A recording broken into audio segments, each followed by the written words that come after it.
मुफ्त की आजादी, मुफ्त का आराम, भूले हैं सब कुछ, फिर क्यों याद रखें संविधान। नमस्कार दोस्तों, एग्जाम विजडम टीम की तरफ से आप सभी का स्वागत है। मेरा नाम है आकाश श्रीवास्तव। आज के द हिंदू के एडिटोरियल सेक्शन में हम इसी टॉपिक को डिस्कस करने वाले हैं। अंत तक जरूर बने रहिएगा। आगे बढ़ने से पहले टॉप 5 क्वेश्चन को डिस्कस कर लेते हैं। पहला सवाल, economic cooperation and trade agreement ECTA, जो कि भारत और ऑस्ट्रेलिया के बीच मुक्त व्यापार सौदा है, जल्दी शुरू हो जाएगा। किन दो व्यवसायों के लिए वार्षिक वीजा कोटा ये प्रदान करेगा? Translator, researcher, software engineer, doctor, chef, yoga trainer अथवा चार्टेड अकाउंटेंट और लॉयर। अगला सवाल, यूजीसी ने विश्वविद्यालय और कॉलेजों से आर्ट ऑफ लिविंग फाउंडेशन द्वारा विकसित ध्यान और मानसिक स्वास्थ्य पर सत्र आयोजित करने को कहा है। फाउंडेशन के संस्थापक कौन है? सत्य साईं बाबा, श्री श्री रविशंकर, गौर गोपाल दास, जग्गी वासुदेव। अगला सवाल, newly notified draft aircraft security rule 2022, जो कि the aviation security regulator bureau of civil aviation security BCAS, इसको सुरक्षा उपायों के उल्लंघन के लिए हवाई अड्डों और एयरलाइनों पर कितनी राशि तक का जुर्माना लगाने का अधिकार दिया गया है? 1,50,00,000, 2 करोड़ अथवा 5 करोड़ रुपए। अगला सवाल, मेघालय को किस वर्ष में एक पूर्ण राज्य बन गया? 1981, 1972, 1968 अथवा 1976। अंतिम सवाल, मलेशियाई राजा ने गुरुवार को अनवर इब्राहिम को देश के प्रधानमंत्री के रूप में चुना, क्योंकि कोई भी पार्टी किसी इस वर्ष में स्वतंत्रता के बाद पहली बार सरकार बनाने के लिए बहुमत हासिल करने में कामयाब नहीं हुई। हमको बताना है अंतिम बार ऐसा कब हुआ था? 1948, 65, 57 अथवा 1951। पांचों ही सवालों के जवाब आपको वीडियो के अंत में मिल जाएंगे। अंत तक जरूर बने रहिएगा। बहरहाल अभी बात करते हैं आज के आर्टिकल की, एडिटोरियल की। The constitution of India deserves better, Bharat का संविधान बेहतर का हकदार है। आज है तारीख 26 नवंबर। आज ही के दिन 1949 में भारत का संविधान इसको अडॉप्ट किया जाता है। और अब जब संविधान की बात करते हैं तो पहला ही शब्द we the people of India, इस सेंटेंस का डिस्कस होता है और इसमें वी, हम लोगों पर इस आर्टिकल में बात होगी। 2015 के बाद से लगातार संविधान दिवस को मनाया जा रहा है आज के दिन को। और अब आगे बात ये उठ रही है कि मुद्दा ये है कि एक दिन का मनाना उत्सव की बात हो सकती है, प्रसन्नता की बात हो सकती है, पर असली प्रश्न अब बात छुपा होता है कि बहुत सारे प्रश्न है कि लोगों को संविधान के बारे में कितनी जागरूकता है। और चाहे पढ़े लिखों की बात हो, कम पढ़े लिखों की बात हो, बहुत उत्साहवर्धक जवाब नहीं सामने नजर आता है। संविधान जीवन का हमारे अभिन्न हिस्सा है। हमारे रोजमर्रा के जो जीवन पर गहरा असर संविधान का देखने को मिलता है। कई उदाहरण के साथ भी इसमें बात कही जा रही है। जब हम रास्ते पर जाते हैं, पुलिस वाला रोक सकता है क्योंकि उसको संविधान ऐसी शक्तियां प्रदान करता है। हम कोई भी अखबार पढ़ सकते हैं, समाचार देख सकते हैं, टीवी देख सकते हैं, अपने मर्जी के साधन से यात्रा कर सकते हैं, अपने समय से यात्रा कर सकते हैं, जहां चाहे वहां खाना खा सकते हैं, जो चाहे वो खा सकते हैं। कहने का तात्पर्य है कि हम अपनी मर्जी से सब कुछ कर सकते हैं।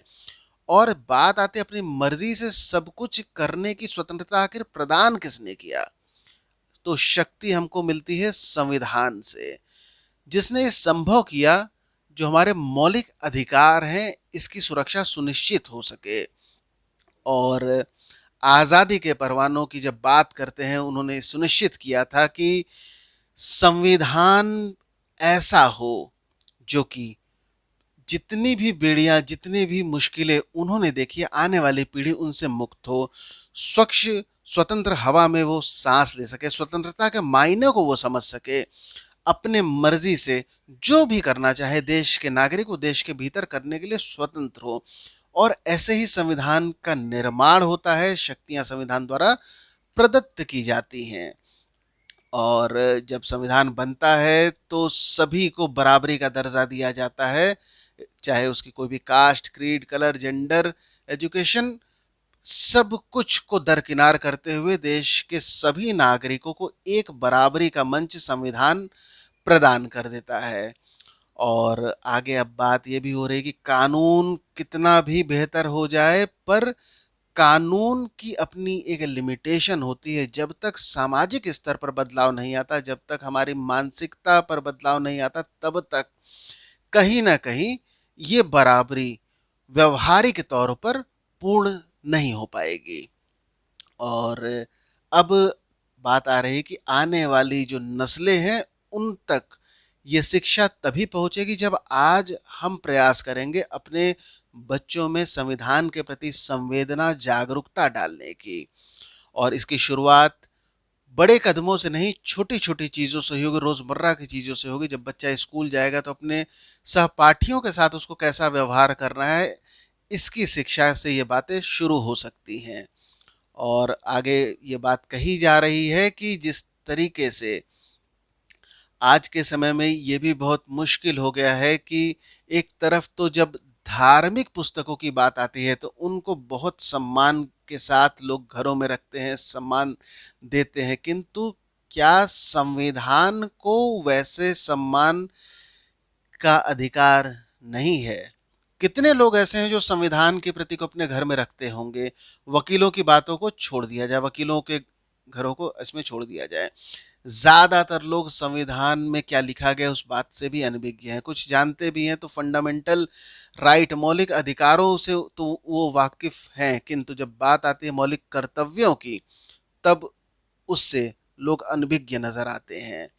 और जब बात होती है कि अधिकार की, तो अधिकार का स्रोत हमेशा कर्तव्य से निकल कर आता है, और यही बातें संविधान में मौलिक कर्तव्यों में बताई गई हैं। आगे ये भी बात कही जा रही है कि आज के समय में अभिभावकों द्वारा बच्चों को संविधान की पुस्तक देना एक द्विस्वप्न हो सकता है, किंतु यदि अगर ऐसा संभव हो जाए तो निश्चित तौर पर बच्चों में संविधान के प्रति और जागरूकता जगाई जा सकती है। संविधान, जब हम चाहते हैं कि सभी चाहते हैं हमारे बच्चे बेहतर हों, बेचुर मस्तिष्क वाले हों, और औरतों का सम्मान करने वाले हों, गरीब वंचित तबकों के प्रति उनके अंदर स्वयं वेदना हो, दहेज जैसी कुप्रथाओं को वो रिजेक्ट कर सकें, विभेदन में कोई भी न जाति आए, इत्यादि सब कुछ बेहतर उनके अंदर मूल्य हो। लेकिन ये मूल्य आएंगे कहाँ से? ये सारे मूल्य हमारे संविधान में प्रदत्त हैं। जरूरत है कि संविधान को अपने जीवन में बेहतर स्थान प्रदान करने की। अनुच्छेद 15 की अगर हम बात करें तो अनुच्छेद 15 में कहा गया है कि राज्य किसी भी नागरिक से विभेदन नहीं करेगा उसके जाति, धर्म, भाषाई, रंग, लिंग इत्यादि आधार पर। और शायद ये और ज्यादा बेहतर बन सकता था अगर राज्य के स्थान पर यहाँ पर समाज आ जाए। निश्चित तौर पर ऐसी आवश्यकता है। और समाज के अगर हम अभिवृत्ति परिवर्तन की बात करते हैं तो इसकी शुरुआत घर से होगी, इसकी शुरुआत हमसे होगी। इसकी शुरुआत होगी जब हम अपने बच्चों को बेहतर सीख दें, बेहतर तरीके से संविधान में प्रदत्त जो भी मूल भावनाएं हैं उससे उनको अवगत कराएं।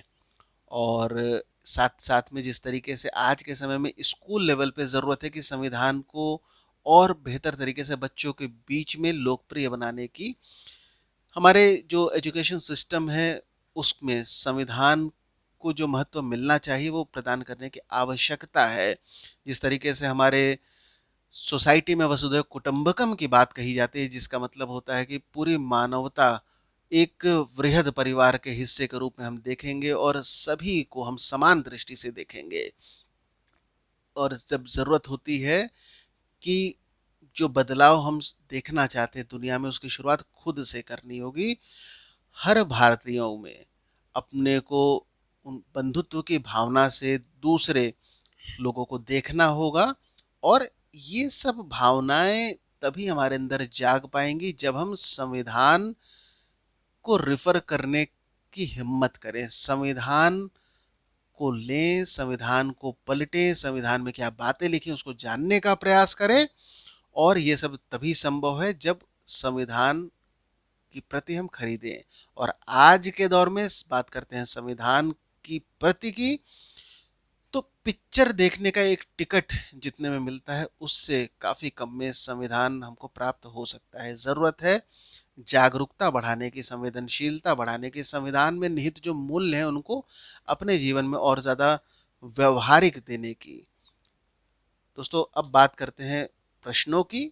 तो पहला प्रश्न, इंडिया और ऑस्ट्रेलिया के बीच में अभी जो फ्री ट्रेड एग्रीमेंट होने वाला है उसमें शेफ और जो योगा ट्रेनर है इनके लिए वार्षिक वीजा कोटा प्रदान करने की बात कही जा रही है। दूसरा सवाल, यूजीसी द्वारा जब आर्ट ऑफ लिविंग फाउंडेशन पर बात कही जा रही है इसके लिए सत्र आयोजन करने की, आर्ट ऑफ लिविंग फाउंडेशन काफी फेमस फाउंडेशन है श्री श्री रविशंकर जी की।